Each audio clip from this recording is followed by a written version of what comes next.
Être chef d'entreprise, c'est régulièrement se sentir seul ou en tout cas pas toujours compris. Et quand la santé de son affaire se dégrade, eh bien c'est souvent le début des ennuis. Alors pour ne pas en arriver au 3D, dépôt de bilan, dépression, divorce, il faut s'entourer.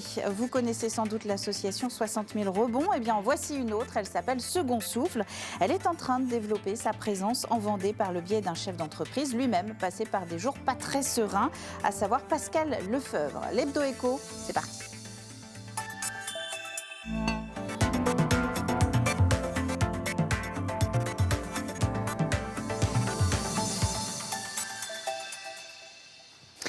Pascal Lefebvre, bonjour, bienvenue sur le plateau de l'Hebdo Écho. Vous êtes notre invité de la semaine.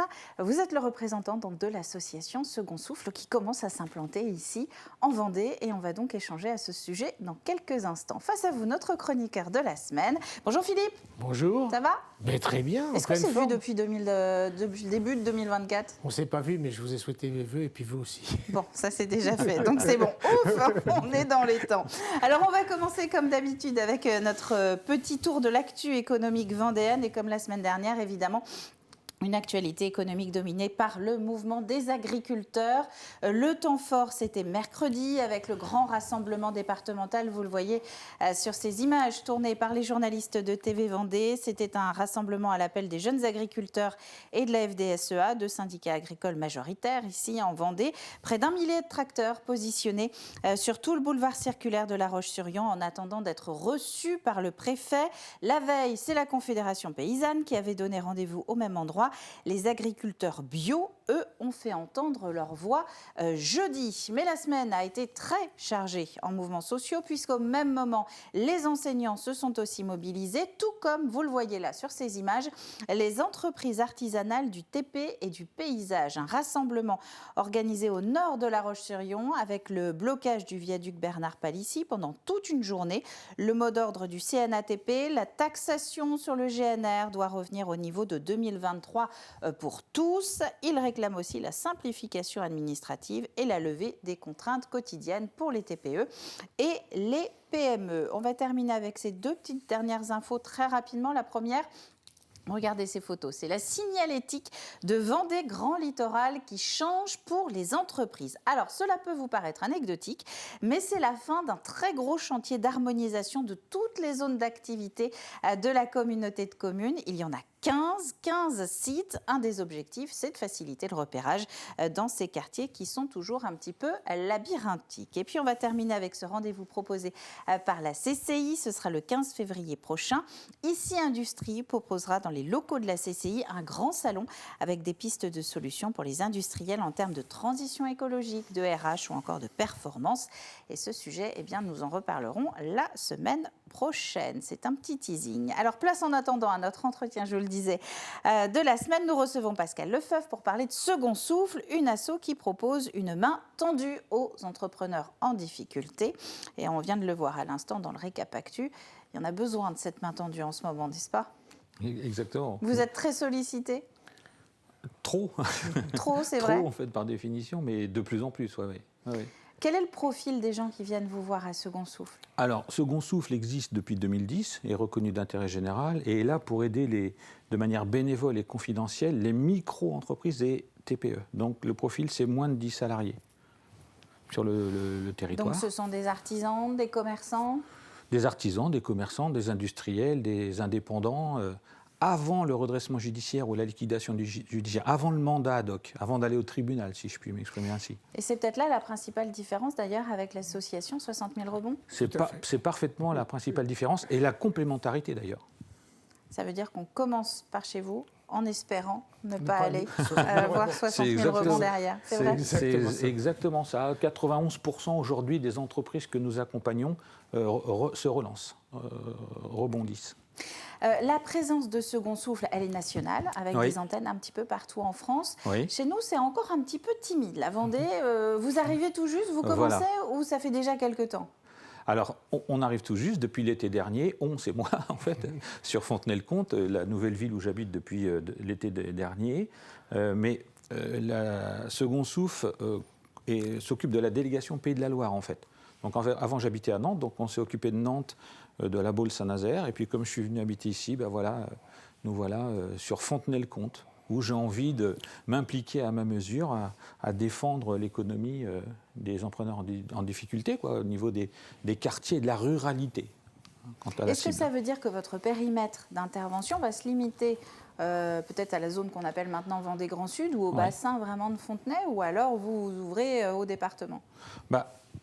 Moi, Pascal Lefebvre, habitant géographiquement là-bas, je vais être très actif sur cette zone Vendée Grand Sud, ces 3 communautés de communes là.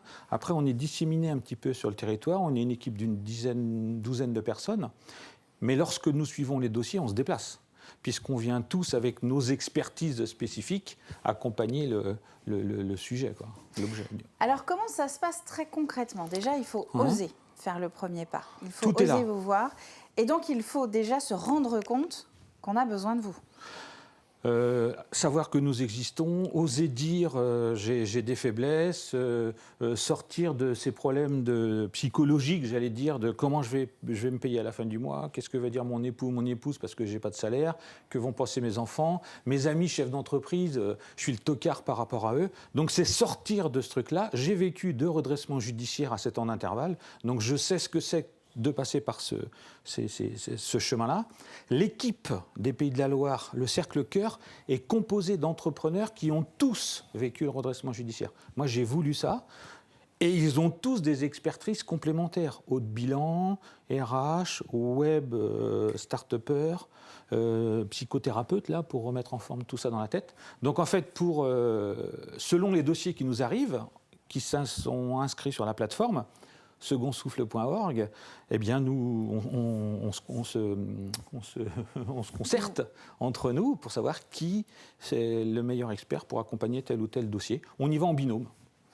Alors, ce qui est intéressant, c'est ce qu'on trouve d'ailleurs quand on regarde sur Second Souffle. On va demander à Stéphane de nous le diffuser. C'est ce baromètre, déjà, qui est très intéressant à regarder. Voilà, comment je me situe. Si je suis plutôt dans le vert, bon, on va dire, ne le prenez pas mal, Pascal, mais je n'ai pas besoin de vous. Exactement. Tout va bien, on est d'accord. Ouf. Déjà, le jaune, ça peut commencer à sentir un peu le roussi, et on évite d'aller jusqu'au rouge pour vous voir. Oui, c'est-à-dire, moi je dis même tout le temps, pourquoi attendre d'aller mal pour vouloir aller mieux? Mais il y a un blocage, il y a un truc qui fait que quand on est entrepreneur, on n'ose pas aller dans ces moments-là, se dévoiler, chercher de l'aide, raconter ses préoccupations financières, psychologiques, développement commercial, enfin j'en sais rien, moi, elles sont diverses et variées dans une entreprise. Donc merci beaucoup Caroline d'accueillir Second Souffle aujourd'hui, parce que notre stratégie ou tactique, c'est de passer par tout un tas de vecteurs de communication pour vous faire connaître. Pour se faire connaître. Donc j'ai rempli mon petit dossier, vous en avez pris connaissance, vous avez repéré parmi votre équipe d'experts qui est le mieux à même pour prendre contact avec moi. Donc après, vous allez venir me voir, c'est ça, sur mon lieu de travail, ou c'est moi qui viens vous voir? Tout est possible. Après, c'est pris, on prend la personne en main, on la rassure, c'est confidentiel, c'est anonyme, sans durée de temps, pas besoin d'argent. Alors, une durée moyenne chez nous, c'est 18 mois, je crois, d'accompagnement bénévole. Et l'issue, c'est 80% du temps retour au salariat et 20% du temps relance de l'entreprise. Et aujourd'hui, on est à un taux de réussite de un peu plus de 90% de relance. Alors aujourd'hui, il y a sortir la tête de l'eau, c'est ça que vous vouliez le geste, je sors la tête sortir de l'eau. La tête de l'eau pour que Philippe... Donc aujourd'hui, on a bien compris, votre mission première, c'est de vous faire connaître de l'ensemble des TPE et des PME. Ici, en Vendée, est-ce que c'est aussi de recruter en quelque sorte toutes les aides pour venir vous aider? Alors, on a et accompagner. C'est ça. On a 3 grands axes localement pour la délégation des Pays de la Loire. On essaye de donner envie à des bénéficiaires de venir nous rencontrer et à des bénévoles de vivre cette aventure altruiste, hors du commun quand même. Donner envie. On va chercher à avoir des partenariats avec des grosses entreprises locales qui pourraient faire un emploi temporaire, 3 mois, 6 mois de CDD, pour redonner un peu d'air à la personne.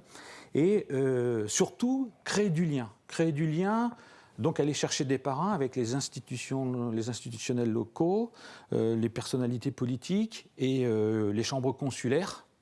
Nous organisons la première matinale Second Souffle de France le 12 mars à Fontenay-le-Comte, 8h30, 10h.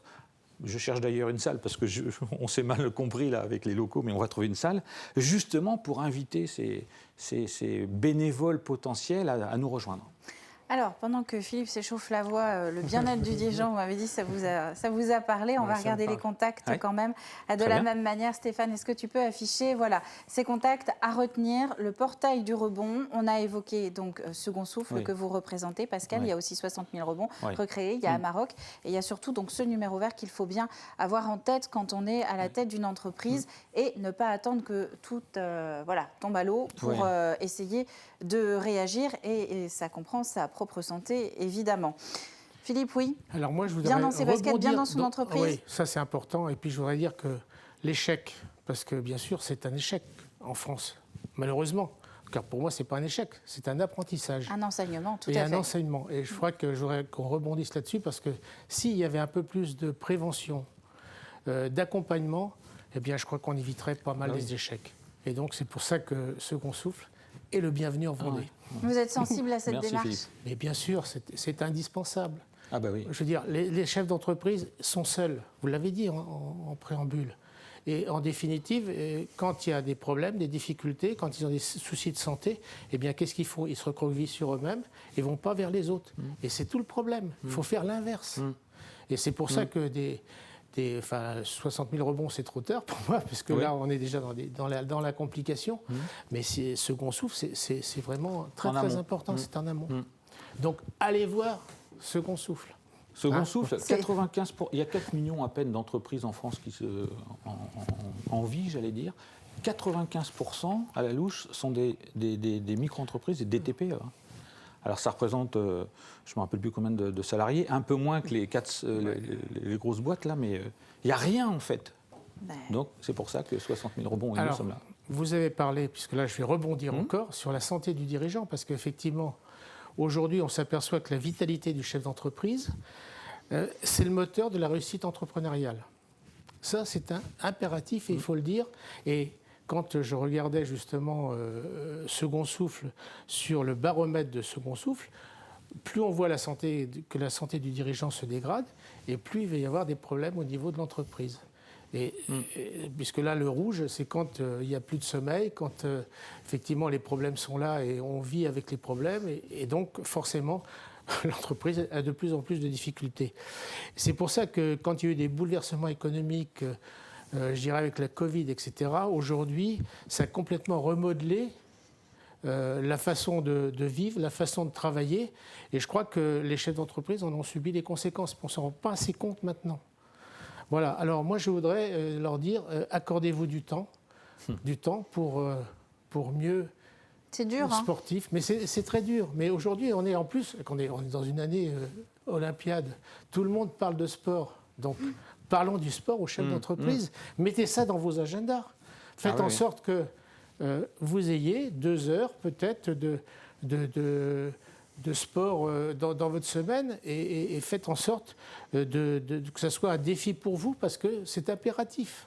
Donc voilà, je tenais à le dire et je veux dire, prenez soin de vous. Alors prenez soin de vous, on peut prendre soin de soi en faisant des choses très simples. Alors je ne suis pas médecin, mais une petite gym le matin au réveil, tout simplement, un petit peu plus de marche ou de vélo quand on a la possibilité. Et puis des choses toutes simples aussi, c'est que quand on va essayer de dormir, parce que le sommeil c'est important, et si possible avoir alors moi j'en parle comme ça, mais avoir une alimentation équilibrée. Bien sûr. Donc ce sont des petits détails. Et je dirais que plus le chef d'entreprise a les moyens de libérer de ce stress, plus il peut ça peut peser sur son moral. Donc, faites du sport, libérez-vous des contraintes quotidiennes, le maximum, et puis tout cela ça sera bénéfique pour votre entreprise. Et aujourd'hui, il y a une chose, alors je ne sais pas au niveau du temps. On va bientôt être obligé de rendre l'antenne. Alors je vais rendre l'antenne. Donc l'apanage du dirigeant, ce n'est pas que l'aspect santé, c'est aussi au niveau de l'entreprise. Et ce qui est important, c'est de voir que les entreprises s'approprient un peu le sport, le coaching, etc. Et qu'il y a beaucoup d'entreprises maintenant qui ont mis ça en place. Et je crois que c'est une véritable politique de RH maintenant. Ils ont bien raison. Merci Philippe, merci Pascal d'être venu nous parler donc de cette arrivée de l'association Second Souffle ici en Vendée. N'attendez pas d'aller très très mal. Il y a des mains tendues ici dans le département, 60 000 rebonds, Second Souffle. Vous allez pouvoir retrouver l'ensemble des coordonnées sur la page de TV Vendée Internet. Cette émission, elle est à retrouver sur LinkedIn, le LinkedIn de TV Vendée, sur la bonne vieille télé comme d'habitude. Et nous, on se retrouve la semaine prochaine. Très bonne fin de semaine à vous.